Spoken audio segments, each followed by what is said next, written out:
Yeah. So what's like in your opinion, we'll go with feature in animation. Okay, animated feature. Like, what do you think is like the perfect animated movie? I love this topic. You know, I don't want to say like best animated movie, because, you know, can I steal some of your thunder? Sure. So I just give you some context? Right. Because so initially I was going to ask, what do you think was like the most influential? But different times, like, you know, Snow White, hugely influential. Oh, of right, course, right. It made people go, oh, animation's not just for kids. Right. And then you can go Toy Story was hugely influential, right? Because there certain hadn't movies been, come and they've changed the world of animation. Right. But in terms as a storyteller, right? It's what's the animated feature you look at and you go, yeah, that's the one. Right. I get to pick one, right? Yeah. Okay. Well, first, before I answer that question, let me just tell you. It can't be Crunks in the Groove. No, I can't. But let me tell you, I'll tell you a quick story. Toy Story, I was working on Mulan at the time. Toy Story was made. And John Lasseter came to our studio. Toy Story was in the middle of being made. And we had a screening in a theater at Disney. And we were kind of arrogant working on hand-drawn Mulan. Right. And we're like, what's this computer thing? And we're Disney. What's Pixar? No one ever heard of it. Right. And John Lasseter brings in a work in progress reel, and he shows it in this big theater for just animators, everyone at Disney. And we are the most cynical bunch. Jeff, you would have loved it. And we're just sitting in there, and anything that starts, we just make jokes. It's like Mystery Science Theater. Like, we're not stopping talking. Well, Lasseter is in the theater. Yeah. Oh, dude, You're horrible. It wasn't me. It was this guy. And I was but this I will never forget. It's like Act 1 of Toy Story, and there's a scene. First of all, there was no song. There was no characters singing in a movie. You didn't get Alan Menken to write music? Who do you think you are? Right. Like, we had the formula. You're breaking the formula? So we saw that as a threat to what we were doing. But there's a scene in Toy Story when the soldiers go down to find out who the new toy is, right? And when mom opens the door, they have to freeze in their position. She steps on one of them, right? And now he's mangled. She walks on. The other one comes over to him. It's like, go on without me. So that joke hits. Right. And we all burst into tears laughing. And you could hear a pin drop. There was no more Mystery Science Theater. I walked out of there that day. I never laughed so hard. I get goosebumps now. I remember and this is a great thing for writers to hear. Don't think that you need to follow a formula. Not only should you not follow a formula, but to come up with something fresh. Will Smith made the movie Men in Black, huge movie. Made Barry Sonnenfeld, right? It cost, let's say, $40 million, made a couple of $100 million. And they took that formula of Will Smith, sci-fi fantasy, Will Smith music video for the promotion, and they did it again for Wild Wild West with him and Kevin Kline. The movie bombed. It cost so much more, by the way, because they put so much more into it. Like, we're going to make so much. The movie bombed that same year. What swept the box office? 8 kids with a film camera in Long Island in a forest. Blair Witch Project. Right. So one of the things but Blair Witch was that's like lightning in a bottle. It was lightning in a bottle, but the point is still there. Is don't think just because you follow that formula that you're going to have success again. By the way, Disney, when Pixar was created, Disney went through a lot of trouble. They made movies that you probably never even heard of, or some of your listeners, Atlantis, Treasure Planet. I know people are like, I never even heard of these movies. The formula wasn't working, and Pixar was coming up with something new. And while Toy Story was lightning in a bottle, they hit lightning for every movie. I don't think Toy Story was lightning in a bottle. I thought it was the herald of a whole brand new thing. And that really changed it all for me. That's the time I walked out of a theater and I was like, okay, everything's different. The next time I felt that was The Incredibles. And I know that you and I have talked about this film before. That's where I saw Brad Bird make a film that literally had a live action sensibility. You never really saw action sequences like that, but it still was grounded in family and the whimsy of animation. Beautiful. But to answer your question, Lion King.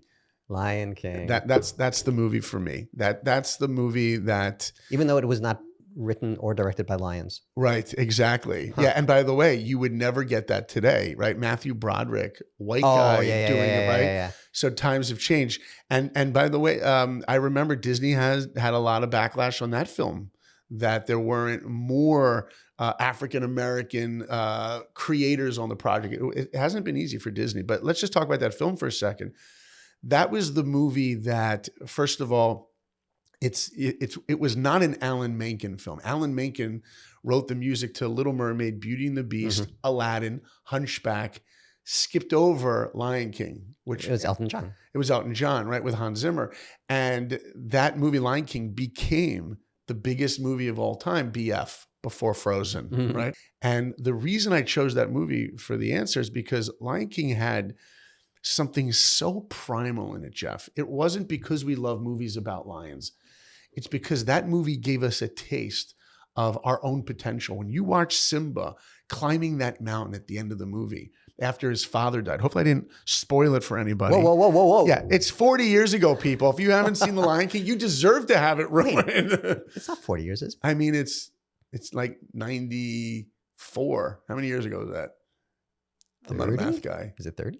All right. So 94, 2004, 2014. Yeah, almost 30. Okay, it's almost 30. 30, 40. What's the difference? What's the difference? Well, actually 10 years is the On the cosmic calendar, who cares? I mean, it's a long time ago. If you haven't seen it, sorry. You deserve to have it ruined.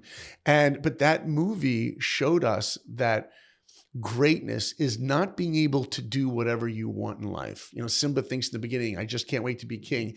Mufasa's like, Simba, there's more to being a king than getting your way all the time. Simba's like, there's more. The message of that film is so primal for me, and I think for the audiences, which is that greatness is really responsibility. You know, being a leader means taking responsibility for the world. As a matter of fact, Nala shows up, you remember at the midpoint of the film, she's like, Simba, you got to come back with me. Scar's taking over everything. He's like, no, Hakuna Matata, I'm staying here. No worries. And she's like, no, maybe I didn't make myself clear. Scar's taking over everything. And if you don't come back, everyone's going to die and you're responsible. And then he says, Hakuna Matata, I'm staying here. She leaves him. He's stuck there. Rafiki comes over, hits him in the head. He sees his father's reflection. Remember who you are. He goes back, defeats Scar, and it becomes that big film because that movie shows us responsibility is greatness. It's like what you said earlier at being writers, filmmakers, and I hope all your listeners are getting this. If you choose to come into this field because you're passionate about writing, filmmaking, whatever it is, don't just approach your projects because you want to make yourself happy. You have to approach it where you see that this passion, ability you have is a gift and ultimately a responsibility to make an impact. That's why personally for me, I try to choose projects that will make an impact. Things like Doc McStuffins, things like Winnie the Pooh, you know, things that are going to make an impact for kids. And when I get people who have grown up and they come up to me and they're like, oh, I saw your movie, it inspired me to do this or that. I mean, what could be more fulfilling? But that's really the movie for me, Lion King. Hi, I'm Jeff Schechter, and this is the WritersRoom Pros podcast. Make sure you subscribe, you ring that bell so you don't miss any conversations we have with writers, producers, directors, composers, actors, everybody involved in the business of storytelling. Also, make sure you follow us on Instagram at WritersRoom Pro. Remember who you are. It's the circle of life. There you go. Fantastic. Okay. Yeah, I don't know. For me, because I know you really wanted to get my opinion on it. Yeah, what is this? What is yours? In animation? Is it Winnie the Pooh Springtime with Rue? Nah. Really? Nah. Maybe you haven't seen it then. Because if you had seen it, you obviously didn't do it for me. No, I did a whole dissertation on why that movie failed. Oh. No, it's a fantastic. It did not fail. It did not fail. No, I've seen the movie. It's really good. Right. Saul made that movie. It wasn't as big as Lion King, but pretty close. Pretty close. It's pretty close. Yeah, it's no Bloodsport 2. That's right. I think Toy Story, the original Toy Story. I remember sitting in the theater in the middle of the day on my own. It was like 95-ish. Right. And what were your expectations? I thought, I like, flashy, blinky things. It's a computer animated movie. It'll be, people saying it's good. I remember sitting there, like my Rocky 2 experience. Like I remember getting everybody on their feet, cheering. I remember sitting, watching, like as if it was this morning, watching Toy Story, wishing it would never end. Wow. Like dreading that, the 90 minutes or whatever it was, was clearly coming to an end. I was so taken by that movie. And structurally, just perfect. Right. Like just perfect. Oh my know? gosh. But that's also like when you work on something, and that's kind of the, it's part of the secret sauce over at Pixar, is that they keep going over it and over and over again. Oh yeah. Right. It's surprising when one of their movies is not perfect. I've had people tell me before, I've been in meetings with producers, overseas producers. They'll be like, I want to make an animated film and I want it to be like a Pixar film. So I say, well, how big is your budget? They're like, it's about 8 to 20 million, somewhere in that range. I'm like, well, a Pixar movie, at least at that time, was 200 million. And I said, how long is your production? They're like, a year. I'm like, okay, you ain't making no Pixar movie. Right. They're 4.5 years. You're only writing for a year. $8 to $20 million is what Pixar spends on corn nuts and M&Ms. Right. That's their research and development on just how water should look for Finding Nemo. Right. But people don't realize that to make a solid story, and I'm happy you highlighted this, it takes going over it again and again. And let me tell you how many versions of Toy Story there were to get to what you loved. Ooh, can I guess? Oh, it's over 12 or 15 versions of just Act 1. Wow. They boarded that thing 15 times. Jeez. And characters are unlikable. I mean, Aladdin, in the beginning of that, there was a screening where Aladdin was unlikable. He steals a loaf of bread. And he was like nerdy. And Jeffrey Katzenberg is in that screening. He's like, you know what? You need to make him cooler. Jasmine is so beautiful. Why would she go with a scrawny nerd? And he says, make him more like Tom Cruise. And Glenn Keane goes back to his desk with a picture of Tom Cruise and made Aladdin look cool. And then to make Aladdin likable, they're like, well, he just stole a loaf of bread. How do we make him likable? Oh, he gives the loaf of bread now to kids that are hungry, that are trying to get food. Dare I say, pet the dog. No, pet the dog. That's right. Pet the dog. So, yeah. So, like, the animation is a process where things are gone over again and again. I mean, Pocahontas, there was a sequence where right before John Smith is going to get killed, the night before Pocahontas sneaks into his tent, the scene was boarded, animated, color. The song was recorded. Yes, Mel Gibson sang. The song's called If I Never Knew You, is one of our favorite sequences. And I will never forget the day I came in and everyone looked like someone had died because they cut the scene out of the movie. Because during a screening, it slowed it down. Right. And you can never love your sequence, your gag too much if it doesn't service the story. But Toy Story really was the one. I totally agree. That was the one where tonally, you saw something so different, so unique, and so incredibly fun, right? Oh, yeah. And it's rare to feel that, isn't it? Yeah. I don't even watch all the new Disney animated films anymore. Yeah. I have 4 kids and a puppy and a lot of careers, and so I don't even have the time. But a lot of times I'm always looking. I said to my wife the other day, I'm like, I want someone to like wow me again. Right. Like Toy Story and Incredibles. Those were the two. Incredibles was amazing. Right? That did it. Yeah. Yeah. Incredibles was probably not like number 2 in my favorite. Like when you saw that, because you thought you'd seen it all with Toy Story, and then they did that, and you're like, wow. Right. Yeah. That's possible? That's possible, right? Yeah. Incredible.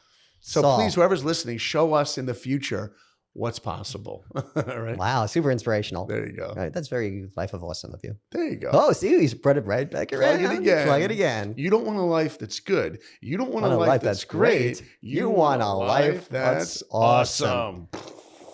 So then the podcast should have been Life That's Awesome. Yeah, but life, it's just rings. You don't want a life of good. No, I kind of do want a life of good. I think you got to rethink your whole podcast. Okay, this episode is over. I'm leaving. Anyway, Saul, thank you so much for coming. It's obvious we've known each other when we're actually. Is it obvious? There's a certain formality. I don't know you as well as I know Mark Hamill. Right, well, we swim a lot. So, but the reality of being your friend is that this is who you are all the time. Right. I mean, Saul you are never not on. You are never not interesting. You're never not engaging. Thank you. Right? You are awesome. So thank you so much for being with us. And let me say that you have been a mentor. I gave the hint of it earlier, but you really have been a mentor of mine for over 15 years. I've learned so much from you. Your book, how many times have I called you on projects I'm on? And you've given me incredible wisdom and you've helped me navigate my career. And I owe a huge debt of gratitude to you. And I thank you for that. And I also have gratitude to your audience for tuning in. You found the right podcast. You found the right person to Yeah. learn from. And if you're smart, you will tell all of your writer friends about what he's doing, because I can tell you from many people that I know who have learned from his wisdom, their careers change in the most incredible ways. So I urge you, share this podcast and what Jeff's doing with all your friends.